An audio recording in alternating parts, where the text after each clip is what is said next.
Hey guys, Mike Goldstein here, your easy dating coach. We are live for the first time ever, and I'm so pumped. So if you guys are watching, go chat, ask us questions. I've got my longtime friend Rachel Russo, my favorite matchmaker in New York City. Rachel, say hello to everybody. Hi, everybody. Thanks, Mike, for the warm welcome as usual. Rachel, we've got such a hot topic, and I know you shared this topic on Facebook, and there was literally about like 65 messages been pinging like the last day of crazy people. So anyway, our topic is why do men that claim they want commitment then disappear? And this is such a near and dear topic because, I mean, we've all had it happen where you're like, I found the person, or I'm excited, or this is looking good. And then the person just ghosts. So Rachel, let's talk about two things first. All right, let's put it into categories. First, let's talk about a guy that ghosts early on in dating, right? Okay. And then we're going to talk about when he ghosts much later in like an exclusive relationship.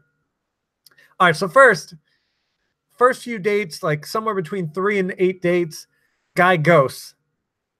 What do we do?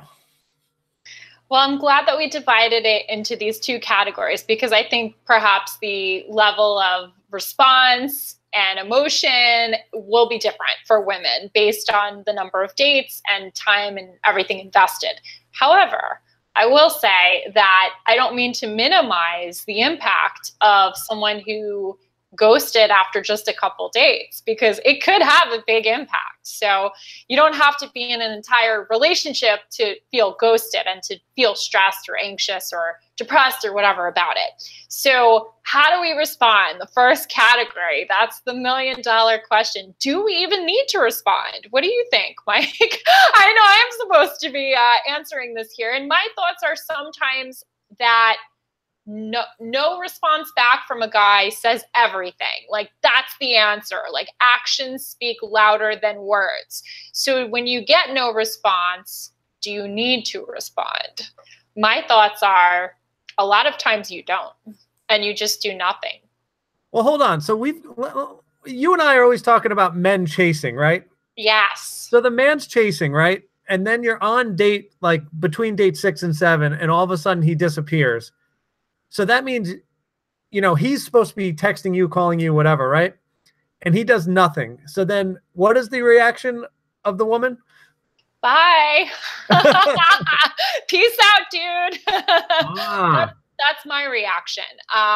You know, it's mind-boggling, right? Because you're going on 3 dates, 4 dates, 5 dates, whatever it is. And I don't want to say most women, but I'll venture to say a lot of women are pretty intuitive. So in the moment, they feel that the guy is having a good time, and the guy probably is having a good time. A woman can tell if he is attracted to her generally or not. And you know if the conversation is going well. You know if it's miserable. You know if it's, you know what it is. I think, well, let's trust that the women know. So they can't wrap their head around what happens between those dates and that in between of not hearing from him. But I think that what we women need to go by is that in between period, because anyone can have fun on the date. But I think what's important is, what is he doing between the dates? That says a lot about his level of commitment or lack thereof. And if the follow-up, if the pursuit isn't there between the dates, that's when I say, well, there's your answer. He's really not that serious. I hate to quote, he's just not that into you, but he's either just not that into you, or he's not really ready for a relationship, and he was a bad choice if you are relationship minded. So I think that sometimes women don't need to do anything. They just need to sit back and watch the guy's behavior. Absolutely. So I got to play devil's advocate. I got to take care of my women here. Okay. Right, so, all right. What happens if the guy, like, so you're on date 8 at this point, right? Right. And I always talk about, like, these are great signs that the guy's into you. So let's say he's like talking about future plans. He's like, I've got this wedding coming up in 6 months. I want you to come. I want to introduce you to my sister, my brother, and all my family members. And just like you know, introductions to friends and family and future plans. Those are my two big things of like, he's serious. So he's talking about that on date 6. Mm-hmm. And then date 7 has not been planned and he ghosts. Like at this point, do you want an explanation? Does it matter? Like, where are we at now? Okay, well, ladies, I feel your pain. Really, believe me, I feel your pain. Okay, these are just words, though. He's talking all he wants about who he's going to introduce you to, but has it happened yet? No.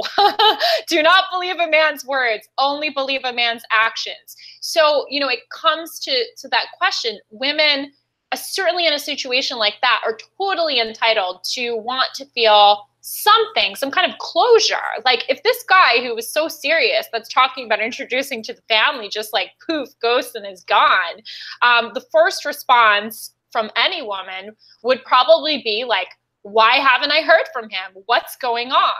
Unfortunately for some, it's like, what did I do wrong? Did I do something to turn him off? And women can go crazy analyzing and wondering and what happened. And some of their friends and family members may say like, oh, well, you should text and you should ask him like, did something happen? Did you get into a car accident? Did someone die? Like, you know what? Why am I not hearing from you? I was hearing from you all along. I think that would be probably very rare in today's day and age, where ghosting, as someone pointed out on my Facebook, seems to be like a new norm, unfortunately, for a lot of people. So it's very rare circumstances that there was like a tragic event that prevented the guy from getting in touch with you. Chances are it's something else that's going on, like he's pulling back because of a fear of commitment or uncertainty about the relationship. So unless you want to take the risk of contacting him and not hearing back at all again after you put yourself out there, or unless you want to be rejected, and maybe you do want to be rejected, maybe you want that closure. If you want that, if you need to hear that from him to move on, then by all means text the guy. But if not, then just assume that no news is not good news. And if he wanted, bottom line, if he wanted to be in touch with you, he would. That's so spot on. And thank you. I love that you really put it out there. And I haven't heard this in a while, where it's like, forget what he's saying to you. What are the actions? Yeah. And so that's so important, especially in regards to like introductions of friends and family and future plans. Like, is he actually delivering on this stuff? Have you met his sister yet? And so that's so great. Guys, welcome. So a lot of you are on now. And so I am reading the questions. So Rachel, if you see me looking down, I'm reading everyone's questions. So awesome. Guys, feel free to type. We are live and I'm ready to answer some of these questions. So while Rachel's talking, I'll be looking up these questions. Anyway, let's move on. All right. So now we're at a very different stage in the relationship, Rachel.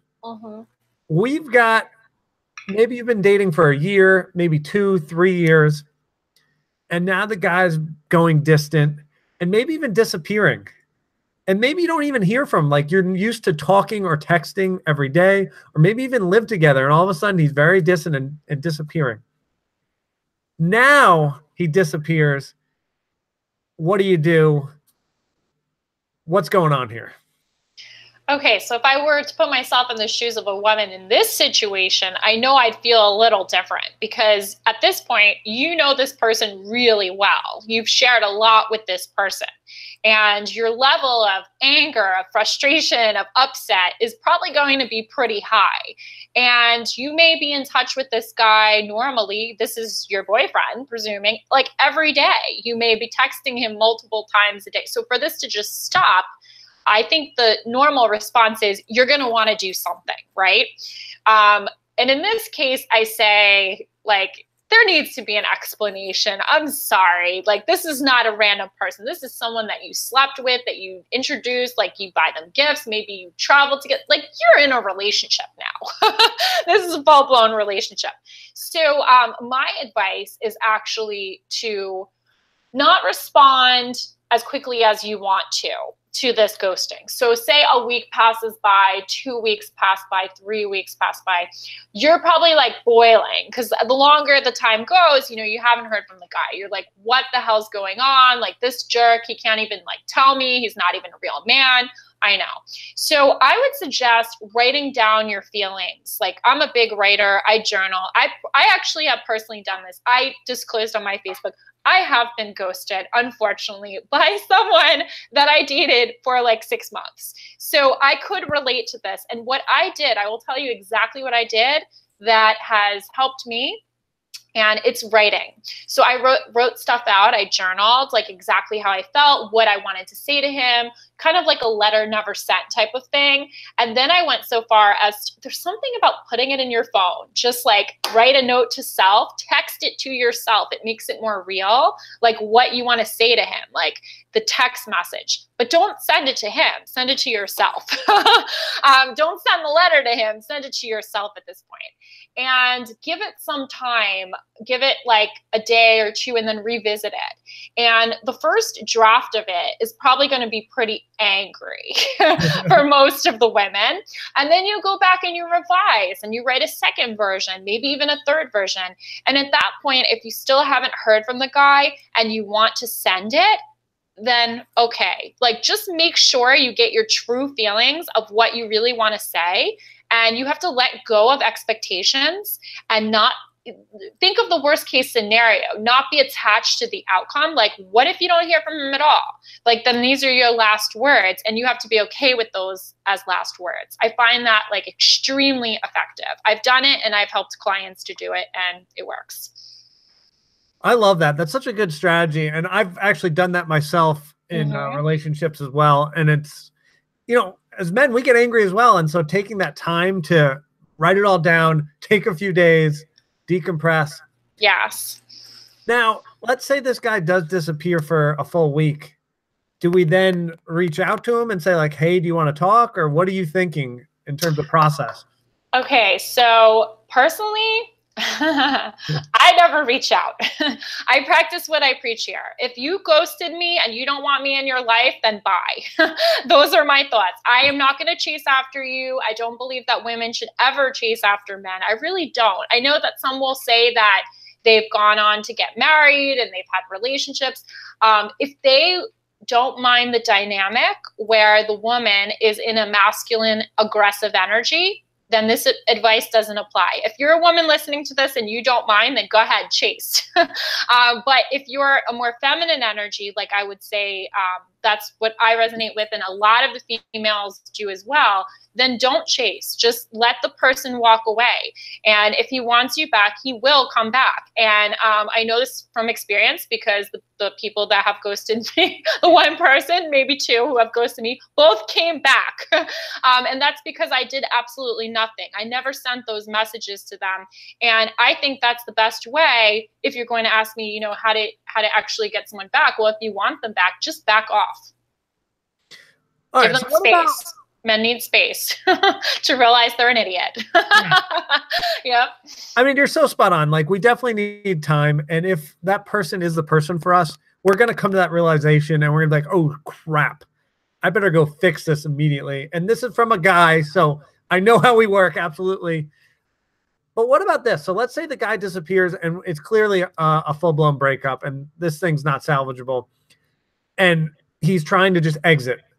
And for those women that are craving closure, which makes total sense in a multi-year relationship. Yes. Is it worth going to have that conversation and saying like, hey, like, what did I do wrong? Or what's wrong in the relationship? Or is it like, who cares? It's not working. Let's move on to the next. What are your thoughts? Well, this is a very individual decision, I think, that needs to be made. I very much believe in the value of learning from past relationships because we don't want to take the mistakes, if we've made them, into the next relationship.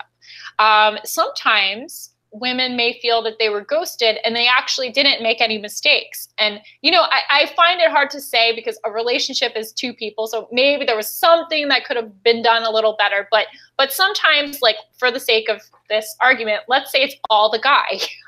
let's say it's all his fault, right? Does the woman really need to go and get that closure? Because if that's the case, you know, if this guy is really not ready for a relationship, if he's really not ready for commitment, if he's narcissistic in any way, I can guarantee that even if she goes for closure, she's not going to hear what she wants to hear. It's probably going to be like, closure is a myth, because nothing is really going to make her feel better for the long term if she still wants that guy back. Like, if you're still in that stage of wanting the guy back and he doesn't want you, you're not going to be as receptive to learning what you did wrong and what mistakes you did make right away. Maybe down the road. I think down the road is when you can get more closure. Like, maybe it's a month after the breakup. Maybe it's 2 months. It's when some time has passed, because you see things differently in retrospect. Hindsight is 2020. So he might not even like really understand what the woman did wrong, what made him run away.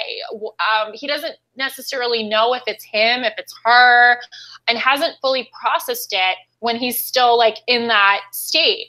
After the breakup happens, a lot of guys are just checked out, like shut down. So whatever he tells you may not even like be that accurate. So I don't necessarily think that closure is necessary to move on. But for some people, they do. And if they do, they can try to get it, but just realize that it may not be the perfect, neat ending. We can't wrap up the relationship with a bow. So expect that you might be disappointed by that closure conversation if you're going for it.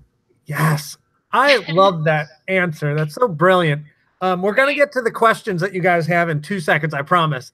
I just want to tell you a story about me, and people are always shocked by this, that I did this. So anyway, Rachel, I fell in love in my 20s, right? Mm-hmm. And the woman ended up cheating on me with one of my very close friends. So horrible. Worst. So horrible. So sorry. So I was crying my eyes out for 3 months. And everyone goes like, so what happened after you found out? And I've literally said nothing. Wow. I didn't talk to her and I didn't talk to him ever again. And this happened, you know, I don't know, like 10 or 15 years ago, a long time ago. And yeah, just like there was nothing to say. Like, all right, it's over. Like, okay, I thought this was, you and I had something magical, but clearly we didn't. Right. And I don't have time for this. Good for you. That's extraordinary. Absolutely. But I still did some introspective looking, because I'm like, hold on. If she's cheating on me, either, you know, just we're young and she's cheating, or I pushed her to do this. So I did look at myself and I go, wait a second. I don't understand women at all. I mean, that took, and once again, I had no clue. At first it was just rage, rage, rage. But then, you know, at the end of 3 months, I'm like, hold on. I'm not mad anymore. Well, I'm still a little mad, but let's be honest. Like, yeah, I want to move on and I want to become a better version of myself. What the heck was I doing wrong in this relationship? And that's when I was like, oh man, I don't understand women. I need to read some books and figure out how women work and figure out this whole dating and relationship stuff, because I'm a mess. Like, I'm not equipped to be a good partner at the moment. So blessing in disguise, because look at you now, all these years later, helping all these women to find love and keep love. And here's your whole career, like, right? That's right. She made a career for me. Well, thank you if you're out there. Anyway, all right, we got to answer these questions that are coming on the chat. So she says, how can I say something to a guy at work to let him know I'm into him? Is a smile enough? Okay, so a smile and eye contact go a really long way in letting a guy know that you're interested, but some guys don't get it. They might think that you're just being polite or you're friendly or you're a happy person. Men love happy people, so keep smiling. But you may have to be a little more obvious. You really might. Throw in some hints there, be flirtatious, try to like touch him if you can, if that's appropriate in some way. I think you may have to do a little more. Absolutely. Can I answer too? Sure. So first, I want you to like evaluate what's important to you. Like, are you like super career or super relationship, or like, what's important, because sometimes this can get sticky at work. Like me personally, obviously I work in the love field. So for me, like love's more important than work somewhere down here. Like I want to fall in love. So like, I'm like, all right, I'm just going to go for it. You know, when I was in corporate America, and obviously I tried to not get in trouble all at the same time. But anyway, if you're like, I want to do this, then, you know, I think the easiest thing is finding out when happy hours are and always showing up to those if you know he's going to be there. And so being present. And then, of course, yeah, go talk to him.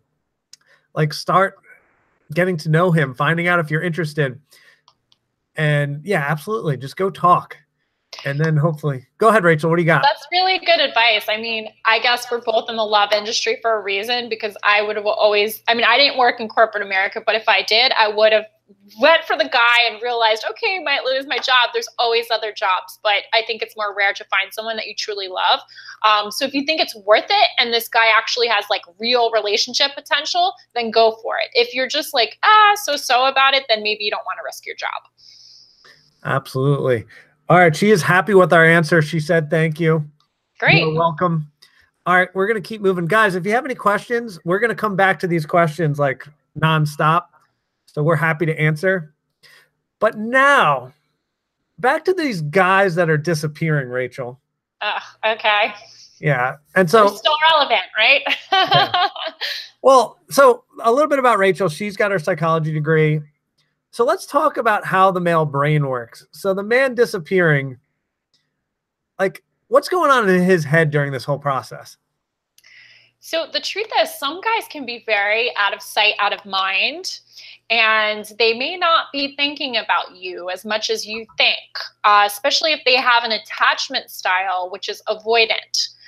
You can look that up if you're interested to know. I'm big on attachment theory. There's 3 styles: anxious, avoidant, and secure. Ideally, you want to be with someone who's secure because he will be more likely to commit to you. But if he's avoidant, he may only be thinking about you when you are in front of him and other random times, like like if something sexual comes up and reminds you of him. Sorry, this is how the male brain works. I'm just the messenger here. So that may be right, Mike. You can affirm that what I am saying is true. Entirely true. I'm laughing at it because guys are simple. Like I hate to say it, but guys are simple, and women are more complex and analytical generally. I am overgeneralizing here, but I think the male brain, the way that it works a lot of times is that when it wants something, whether it's food or sex, it goes after it, right? It chases. It's the hunter. That's the brain is driving them to do things, and also to feel good about themselves, like for their ego. I hate to say it. We try to be out of ego, but you know, a guy may reach out to you again. A guy who ghosted you, not even because he really wants commitment with you, but because it will make his ego feel good to get a response from you. Or maybe he misses you, or maybe he hasn't hooked up with anyone in a while. Like that's sort of the reality of like how the male brain works. It's so spot on. Like we got ego and we're simple. Like, and we're not diminishing men here. Like, no. Obviously men are wildly intelligent and very capable. But when it comes to like relationships and this, it is like caveman mentality of like food, sex. Like I want, there's another guy going after my woman. Nope, that's not possible. That's mine. Like, absolutely not. Like ego.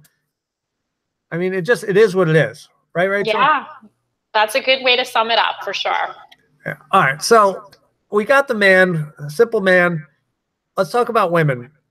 What's going on in a woman's head when a man disappears? Well, I think one of the things that I brought up before is very common, and that's that unfortunately a woman is going to analyze the situation and blame herself a lot of the time. And she'll be thinking back to, what did I do wrong? Was it something I said? Or is he not as attracted to me? Or just really trying to figure it out. And women may contact their girlfriends and their female family members. And there's a lot of talk, chatter. We're just going back and forth and kind of like coming up with why he may be ghosting us. But the truth is that we're not in his head. So we don't really know. We can speculate, and we may be spot on because the female intuition is very strong, but we don't know for sure. So in the female brain, there's a lot of noise and a lot of chatter, and I think it's best to kind of quiet that and just accept the situation for what it is. And I always tell women to respond to what is in front of them. And you know, there might be a great guy that's right in front of them, but they don't even see him because they're so focused on the one that ghosted. So I believe that if a man wants to be with you, he will be front and center. So that if you just remember that and affirm that, that can quiet a lot of the noise that is going on in the female brain. Absolutely. And I want to go back to the male brain real quick to restate what Rachel said, where men really are compartmentalizing what they're doing. So when they disappear, and this is exciting to understand this because it can make you get what's going on in his head. So we always talk about how like the left and right hemisphere, there's 10 times more receptors between the left and right hemisphere for women. So what that means is, like Rachel said, the woman's brain, when things are happening, everything's connected, and she's connecting like, oh, when, you know, this bad day stinks, I didn't get my muffin, it's because John is ghosting me, and like everything's just connected somehow. But with the man, like everything's just very linear, where when he disappears and he's like, all right, I'm going to go play soccer. And then he's like, da-da-da, soccer. He's not thinking about, you know, if Rachel ghosted, he's not thinking, or he hasn't talked to Rachel. It's just soccer. That's all he's thinking about. He's super focused. How do I get the ball in the back of the net? And women are like, what? You weren't thinking about me? No, I was trying to get my task done. And why this is exciting for women is the fact that he can turn it off. And what it does for him is when he does turn that one side off, it allows him to rest that. And if he's got stress levels with that, you know, the woman he's ghosting or whatever, they start coming down, and he starts realizing, you know, I'm starting to miss her. And then the stress levels coming down, all the things he was mad about comes down. And then when he returns, if let's say you were fighting about something, he's like, you know what? I love you. I'm sorry, but let's talk about this. I don't want this to happen again. Tell me your side of the story. And he's more receptive and he's more loving. And so that's the exciting part about men. They're simple and they compartmentalize. So they turn things off and then they come back and they're in a much more loving position. So as long as women don't, you know, keep coming after him and give him that time, then you're going to get the best version of your man all the time. And that's a really good thing about men. Like, we ladies should be jealous about that because it's so productive. You know, they can just shut it off like that. You guys can do that and focus on work. And I think it's because of the way the brain and also the way that men are socialized. Obviously, you have a sports image in the back there. So men are very action oriented in general. And women, the reason our brains are going a mile a minute is because the way that we're socialized, we're talking about relationships. Men are not talking about relationships on such a frequent basis as women are. They're out, they're doing, and women are more feeling and thinking and all of that. So, you know, if women could learn, if women could kind of like take a cue from the men and learn to do that a little, to shut it off, that will kind of give her the ability to give the guy space so that he could come back if he is a good guy and he does love her and he does want to work through and wants the commitment. She needs to back off, because if she doesn't give him the time to like realize that he misses her. And then the more she pushes and the more she chases, the more he pulls away. And that's that push-pull, very annoying dynamic, games, whatever you want to call it, the dance of intimacy that we all don't like. Absolutely. I'm going to put you on the spot for a second. Okay. So I know when you were promoting this live event, the Facebook thread just went nuts and people were going back and forth. What do you think was the major topic that got everyone so hot and bothered that they had to like get into a battle? What was the topic? Well, some people think that ghosting is actually okay, and they don't even think that it's worth this conversation. But I think it's very relevant because it's still happening and it's not going away anytime soon. So I don't think we can imagine that it's going away with the modern day technology. People were hyped up about the technology, like the technology is creating ghosting, or is ghosting just people ghosted all along? People have been ghosting for years. Does the technology just make it easier? But then there were people saying that they would rather be ghosted, and that no one owes an explanation after 1 or 2 dates, or even a relationship, that it's actually like easier to not say anything than to be rejected to your face. So there were just a lot of different opinions. It was very heated in many different ways. And I have a lot of friends who are actually dating experts that were on there. So there were some very educated and research-based opinions on there, mixed in with like lay people who have been ghosted, so the emotions are high. It just was a lot. There's a lot of comments.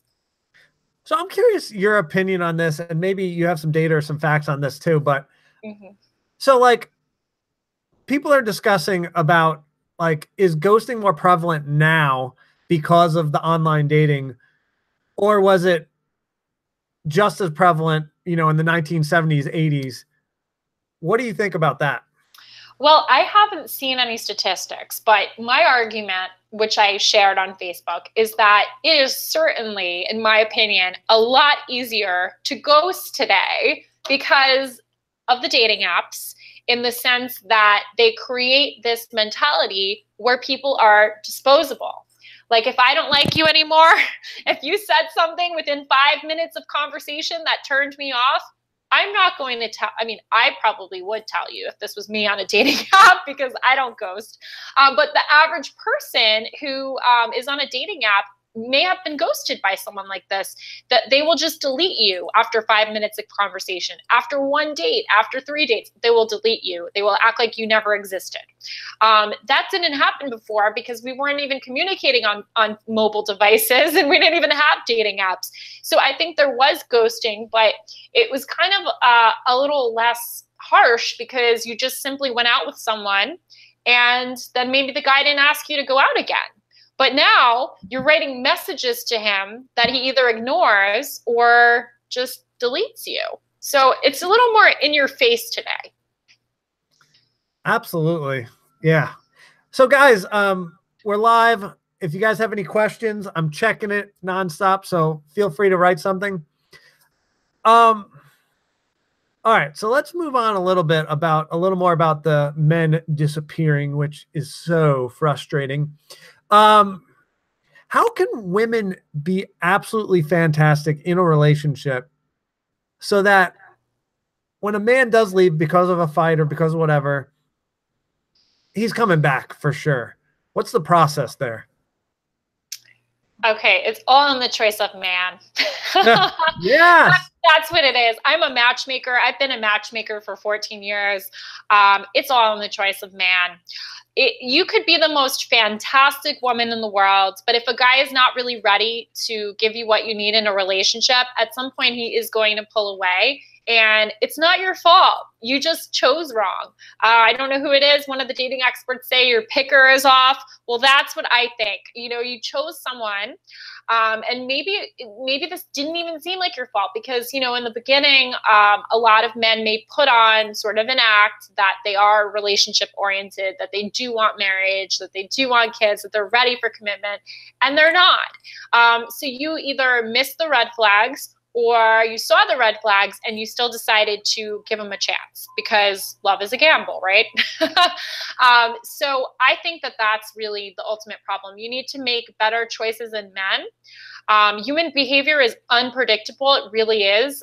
But you can only know what you know and try to make the most educated guess possible and be awesome in a relationship, communicate in a relationship, and make sure that he feels that his needs are getting met and yours are, and like you generally have a sense of it going well. If you're doing that, then it's not really your fault if you're ghosted. Absolutely. That's spot on. So like you said, you had to pick the right guy from the beginning. Yeah. And then earlier you were talking about the attachment styles. Mm-hmm. So I want to talk a little bit about that. So we obviously we're like, ooh, secure. That's the guy who like is commitment oriented and like knows his feelings and can talk. And that sounds fabulous. And it's like, Well, shoot, we all want that. That sounds great. But like, we all get kind of confused because we're like, hold on, this guy's got this amazing job and he's charming and he's so easy to talk to and he's got a great family and a great job. But then maybe he moves over a little bit to the anxious side or to the avoidance side. So talk to me, like, how do we see telltale signs of the avoidant and how do we see telltale signs of the anxious? And also, like, this is loaded. Can't we make it work with either side if they're willing to be, you know, to work with you? All right. So we have 3 questions here. First, we'll talk about the avoidant. No, it's okay. Avoidant, anxious, and then like, can you make it work with anyone, basically, any attachment style? Okay, so avoidance, easy. They are commitment phobes. That's it. If you suspect that a guy is doing things to delay the relationship from progressing, chances are you have an avoidant on your hands. And you know what those things are, ladies. If they feel like off to you, if he's not willing to like show you off to the world, back to what you were saying before, if he won't introduce you to friends or family, like if you try to put that you're in a relationship on social media and he doesn't like it, that could be an issue. If he just is like sabotaging, like every time you get close, he pulls away. If you, this time of year is interesting because there's actually now another dating trend called Scrooging that I shared a New York Post article about. So some guys pull away and try to break up around the holidays because they don't want to buy gifts. They don't want to go to family parties. They don't want to have to spend New Year's together. If you're with a guy who's not spending money on you, who's not spending time with you, who's stingy with his emotions, he is avoidant in some way. So those are the type of red flags that you want to listen to your gut and look at. Like, do you think this guy's into the relationship or is it a fight? Is it like you're trying to get close, he's trying to run away? That's an avoidant guy. An anxious guy is the total opposite, like 360. This is the guy that's hitting up your phone all the time. Like you just left the date and he's already texting you before you even got into your apartment. He's really into you. And it is a compliment, but it's also his attachment style because when there is distance, he feels a little insecure and he needs more reassurance. He needs more communication. He needs more time from you. He really needs to know that you're into it. A guy who might be anxious maybe is someone who's cheated on before and he hasn't really worked it through. So he might show signs of jealous behavior. Maybe he doesn't really want you to go out with certain friends or that kind of thing. So that's a little profile of someone who's anxious. If you take a long time to respond to this guy, you might get a text message. You might get a paragraph. Women usually write the paragraphs, but this man will write a paragraph and want to know why he didn't hear back from you in like 2 hours. So pick your poison. It's either or secure. Most of the population actually is secure, believe it or not. A lot of people can be a little bit of a combination, but the secure guys are the easiest to be in a relationship with, as are secure women. If you're secure, you will be able to better handle an anxious or an avoidant guy. So that's to answer your third question. It could work out. It could work out with anyone if you're like committed enough to making it work, but it's a lot easier when you're secure. Because what happens is sort of the dynamic that I was describing before. If, okay, say I'm anxious, which is not that far off, because most men are avoidant, and they make women anxious, right? Because they pull away. So, so say I tend to be on the anxious side and I'm dating an avoidant man. Well, every time that he pulls away, I want to hear from him more, and that increases my anxiety.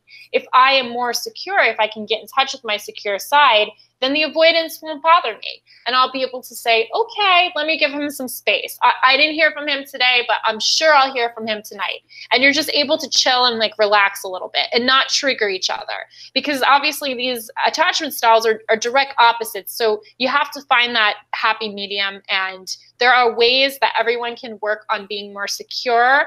I've done it. I've read a book called Attached that helps you to figure out your attachment style and has great suggestions. Attached by Dr. Amir Levine is really something I recommend. Cool. That was one of the best explanations I've heard of the attachments, and I've been hearing it for years, and I even read the book, but that was phenomenal. You made it very simple. Thank you. So thank you. And so, yeah, I think like to come full circle, if you run into these guys that are on either spectrum, like, is there any bend on behavior, right? So, you know, we always talk about you're never going to change a man, and you're not. You're never going to change the characteristics of who he is, but you can get changes in behavior if he's okay with changing those behaviors. So if there's certain things that are like, hey, like, you know, let's say I'm the avoidant guy, Mike, you're not texting me enough, or like, or you say it in a sexy way. It's more like, Mike, like I love hearing from you. It'd be so amazing if you know I receive more text from you, and I just light up every time I get a text from you. I'd be like, oh. You're gonna light up if I text you?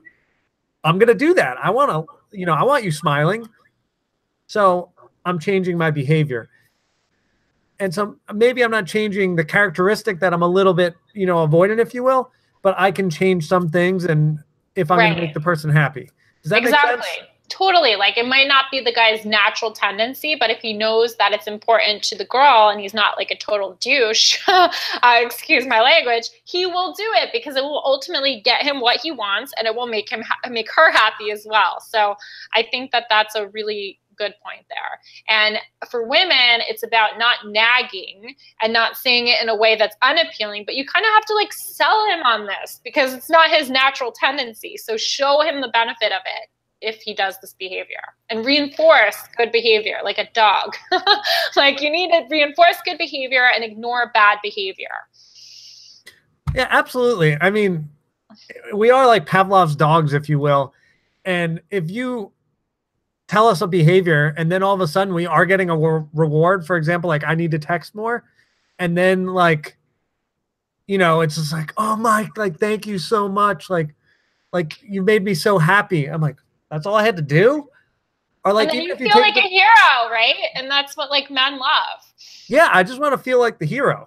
Absolutely. Yes. And like, if you really want to take it further, if it's like a big issue, like next time you see him, be like, oh, you've been texting me all week. You are so sexy. And then maybe it ends up in like a good sexual experience. And there you go. And then he knows this sex that just happened is because I did the texting the way she wanted. So it's like, I'm going to do this more often, especially if I want to get laid. So absolutely. There you go. That's the secret to controlling a man. No, just kidding. You didn't hear that from me. Yeah. Come on, you're making me look bad. No, that was good advice. Thank you.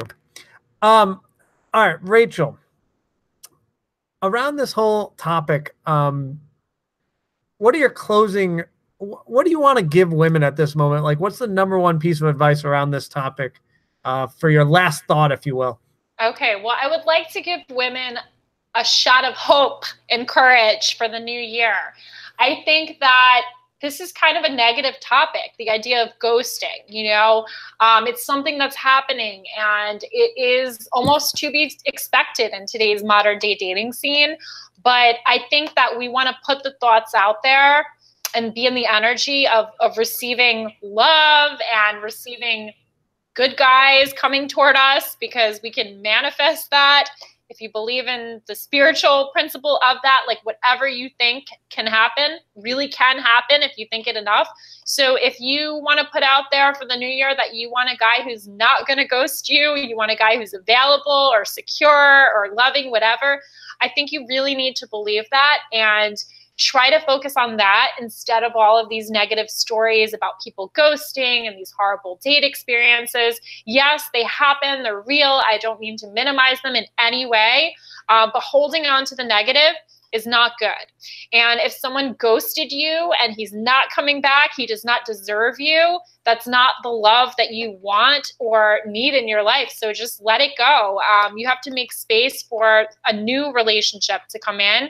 And you don't do that by holding on to the guy who got away, who ghosted you. So that's my overall message, to stay positive and just move forward. Don't look back.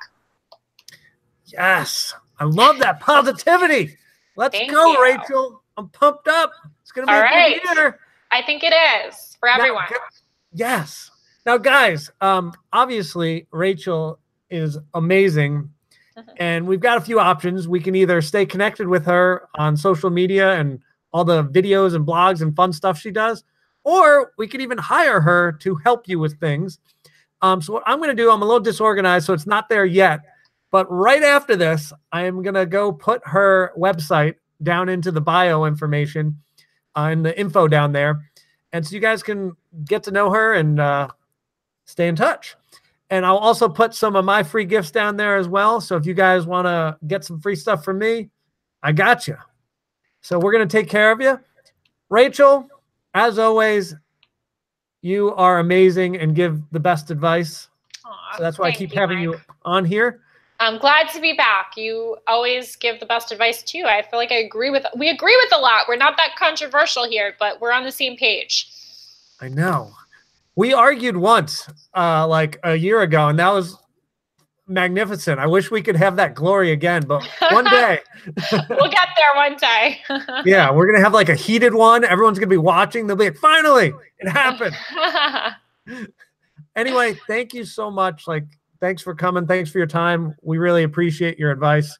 So. Thank you again, and thank you to anyone who's listening to this. I hope that you found value out of it, and I will mention that I do a free consultation for dating and relationships, no matter what your status is. So Mike's going to put my website, rachelrusso.com, and you can always book a consultation for the new year if you think I might be able to help you. Yes, she can help you. She's so good at this. What have you been doing this for, like 13 years, 14? 14, yeah. Oh, lucky 14. I hope so. Right. Beautiful. All right. Rachel, thanks again, guys. We will see you next time. I'm going to try to do more of these on Thursdays, and I'll try to do them a little later for you guys so you can actually get out of work and enjoy it. And then, of course, I'll have a new video every single Tuesday that is not live so that it's easier for me. Anyway, guys, we'll see you. Take care. Bye. Bye-bye. Happy New Year.